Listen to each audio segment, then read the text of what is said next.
Hey folks, it's Nate, and it's Monday, and it's time for another QuickCast.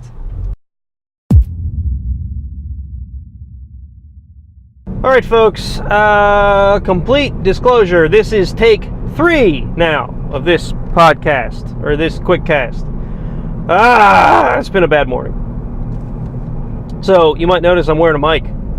That's in an attempt to make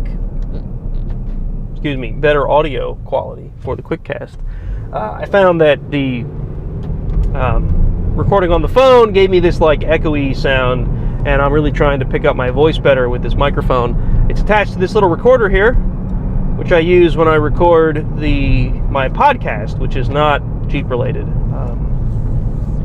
Anyway, the first time around, I didn't press the record button on the recorder. Recorded the whole podcast, or the whole QuickCast. I'm stuck on podcast. Recorded the whole QuickCast and then realized I had not recorded this. So,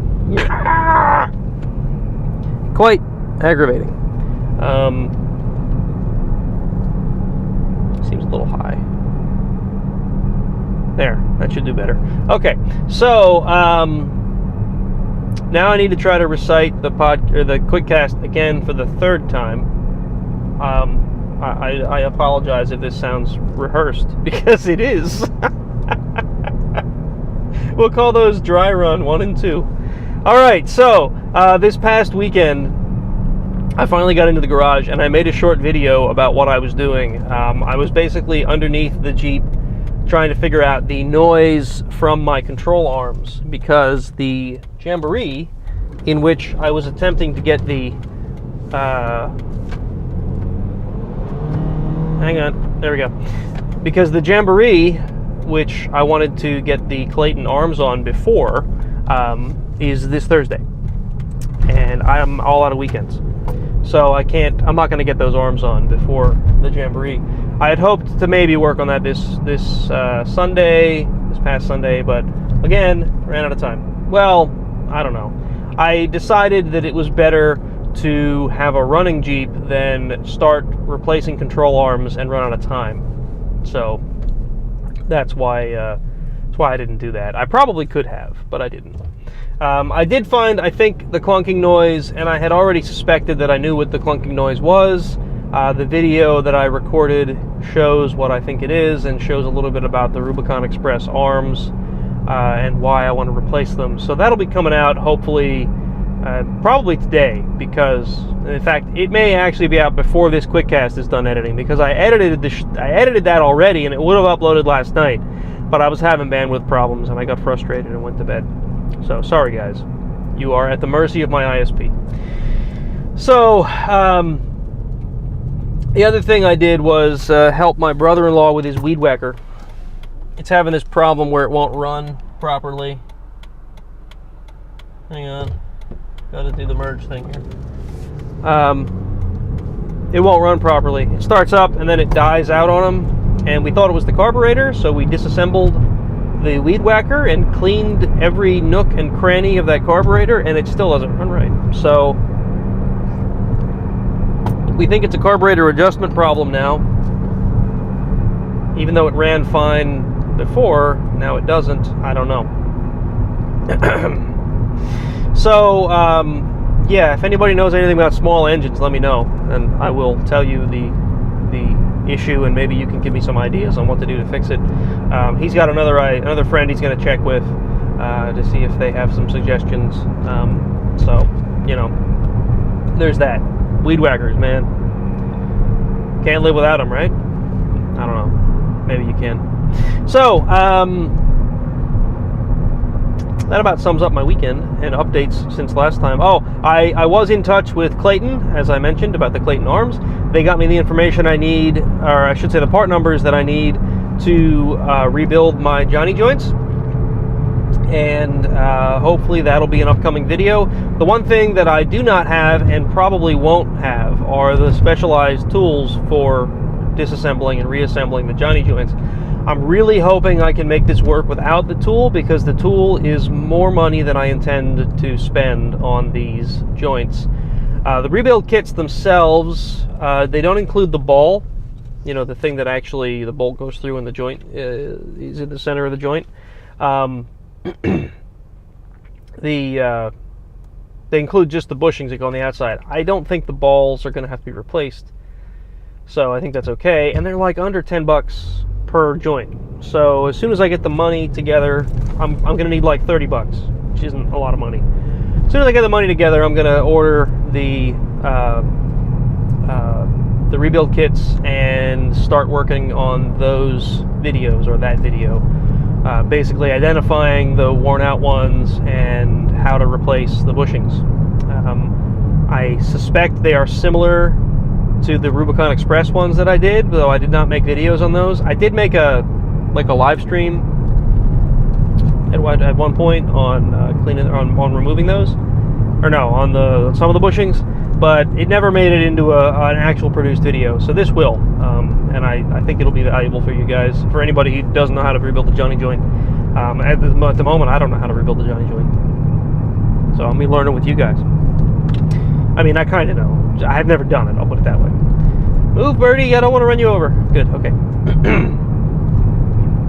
So that's that.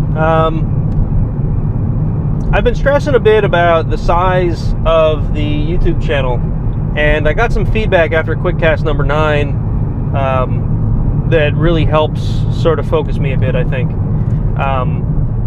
I want to bring you guys the best content I can, and that seems to be at odds with growing the channel. So basically, YouTube favors channels that have regular content. And by regular, I mean like on a schedule. Okay? So in order to give you guys regular scheduled content, I need to record weekly, at least. And recording weekly is just not a thing that's easy for me to get done. That's why I started these QuickCasts, because I can do that while I'm driving. I mean, I had enough time on my commute today to record 3 versions of the same QuickCast. I have an hour commute. It's easy for me to work in a 15-20 minute QuickCast while I'm driving, assuming that my phone doesn't fill up and I remember to hit the record button on the recorder.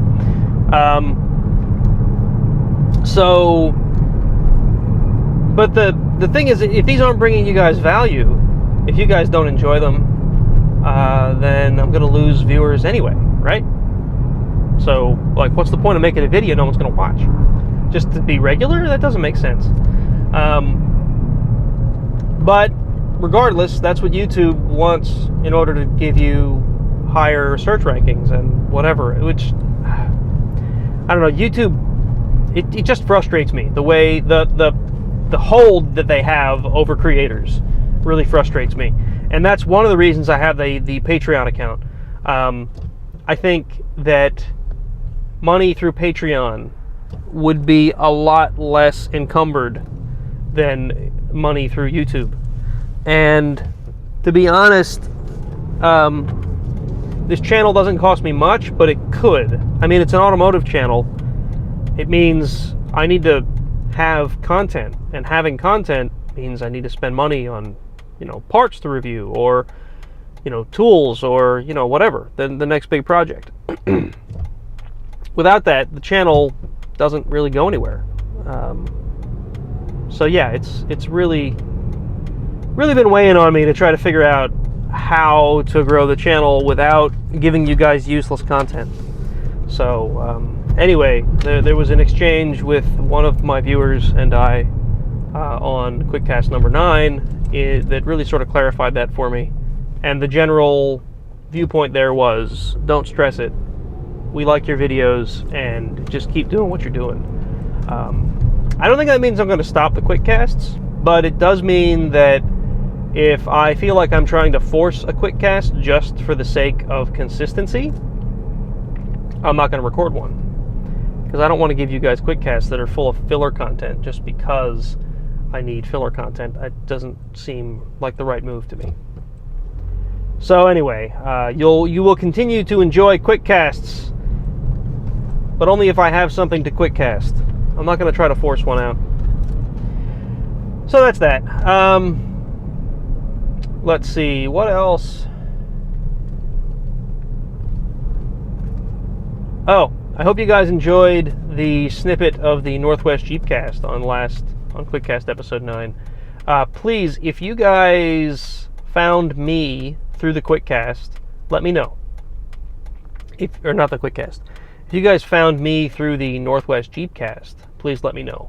If you guys found the Northwest Jeepcast through me, I'd like you to let them know, because I just think that's valuable to both of us. Both me knowing where you came from, and them knowing where you came from. So, yeah, I would just like you to do that. Give me a moment here while I get myself into the parking deck here. Beep. So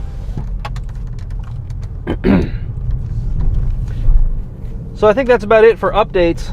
Now it's dark. I gotta take off the sunglasses. Yeah, I think so. I think that covers everything. If it didn't cover everything, I covered it in one of the other 2 failed takes of this QuickCast, and we'll just say that it's lost because I can't remember what I covered. So I wanted to continue with my story series on my early wheeling adventures, and I thought I would try to do these in a sort of chronological order. I don't remember if this particular story that I'm about to tell you happened before or after the ice incident from QuickCast number 9. If you did not listen to QuickCast number 9, you should. It was a fun little story about mistakes I've made in the past. Barky, barky, barky. I am now parked, so there will be less background noise. Yay! So, when I went to college, I went to a business school. So I don't know if you want to call it college. When I went to secondary education, is that what it's called? Whatever. When I got my degree, how's that? I went to a business school, and it was not a residence college. It was just, drive there in the morning, have class all day, drive home. It really felt like high school, to be honest. I would get home from college, or from school, roughly 3 in the afternoon. And I worked part-time, and I didn't have to be at work until closer to 6, right? So I had 3 hours? Yeah, 3 hours in the afternoon where I had nothing to do. And I left that open intentionally so I could do things like study and do my homework and whatever. And this day, I decided that I was going to go and take the Blazer, the same 1989 Blazer I had talked about in my last story. I was going to take the Blazer out, and there was this little trail not too far from where my parents lived that was just, a fun little dirt road with a muddy patch in it. And there goes one of my coworkers. I guess I got to finish this up and get into work. That's weird. So what I did was I had hopped in the Blazer, and it was probably 3:30, 4 o'clock in the afternoon, and I headed up to this dirt road. And I'm like, I'm just going to tool around a little bit, and then I'm going to go home, get cleaned up, get dressed for work, go to work. So I hopped in the Blazer, I go up, and there's this muddy pit you have to go through before you get to the dirt road. What I really wanted to do was get through the pit and then just drive around the dirt road a little bit, because it just went off into the woods. It was like a fire break road. And the mud pit wasn't like a horrible mud pit. If you stayed to the center, it was relatively okay. There were some ruts you had to deal with, but it wasn't like sink up to your axles, spin your tires, get stuck in the mud sort of mud, as long as you stayed in the center, because the center was like sort of a packed path that other people had driven frequently. So, but it was a little slick, especially if it had rained recently, and it must have rained recently. I can't remember exactly, but it was slick that day. So I get up to it, and I pop the Blazer into 4 high. Now the Blazer, the 4-wheel drive shift lever is similar to the one in the Jeep, except the Jeep has that Z gate where you pull up, over, and then back to 4 low. And it goes, 2 high, 4 high, neutral, 4 low, right?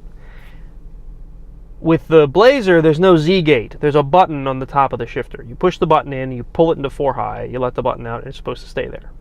And then neutral, then 4 low. Well, I was in 4 high to get through this because it wasn't like crawling speed. It was just like, get through it, right? I pull it into 4 high, and I start to go across this thing. Well, I don't know how it happened, but I seem to remember the Blazer had sort of hopped and bumped because I was, in a rut or whatever, and it kind of banged when it went down. And I didn't realize it at the time, but what happened was when I came down, the four-wheel drive shifter, I literally think the inertia of hitting, the four-wheel drive shifter popped back into two-wheel drive. And in two-wheel drive, I think I had like street tires on this thing at the time. In two-wheel drive, I just had not nearly enough traction, and the rear tires started to spin, and the thing went sideways, and I kind of went off the center track. Before I even knew it, all this stuff happened. And I'm in this, on the sides, there was like grassy field, right?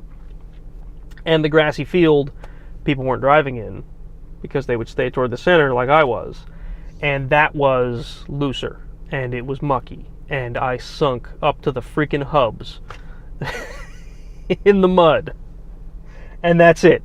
Stuck. Can't go forward, can't go backwards. I tried all kinds of stuff. I found some sticks and some logs, and I tried to stick them under the tires and then go in reverse. I found like this piece of steel that looked like it was the roof of an old car or something. Stuck that under one of the wheels. That didn't work.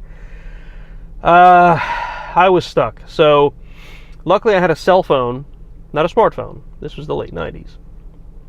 I had a cell phone, and I called my dad, who was the only person I could think of who could get me out that wasn't also at work. I did try to call a friend of mine who had a Jeep, who eventually got me into Jeeping.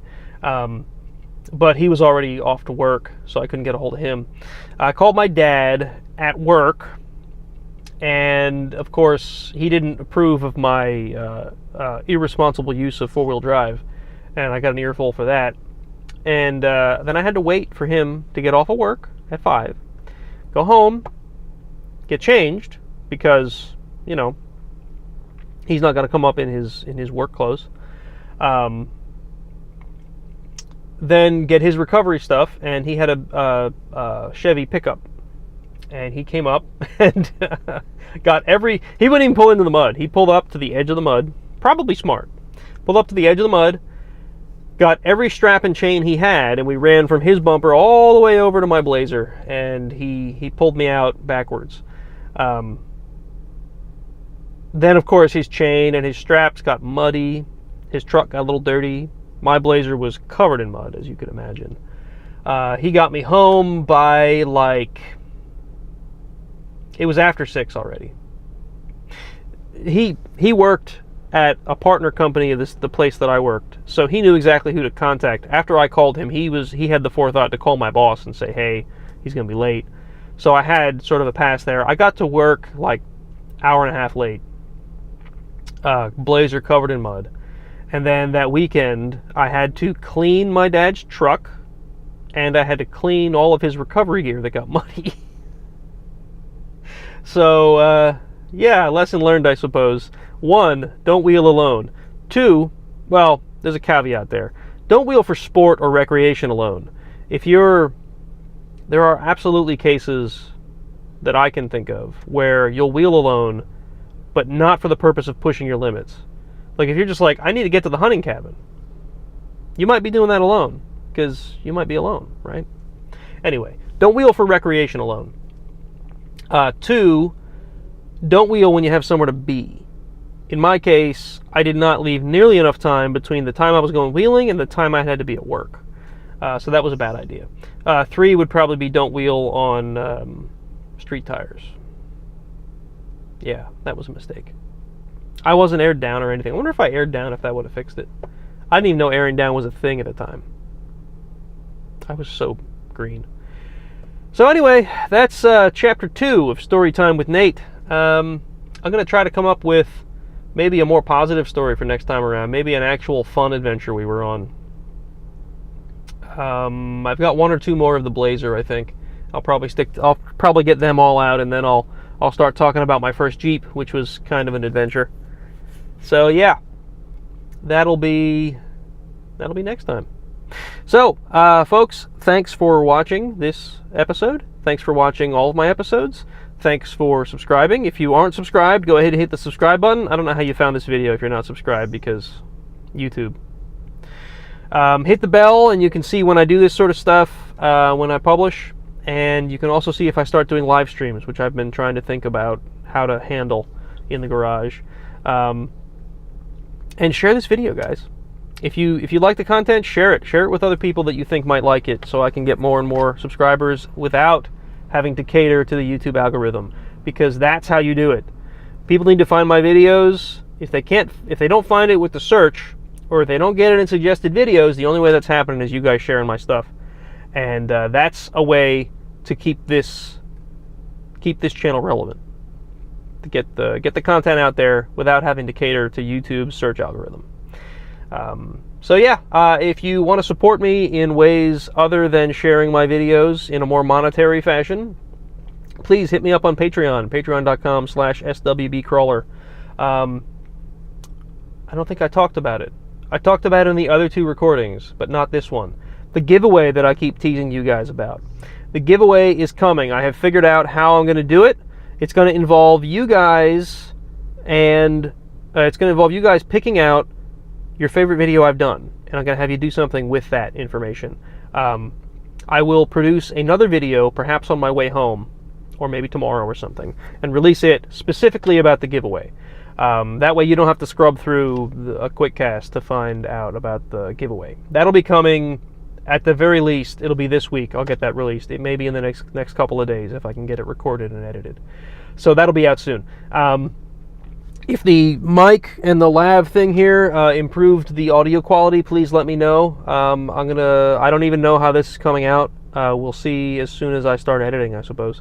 But yeah, otherwise, folks, like, subscribe, share, and I will see you next time. Have a good week.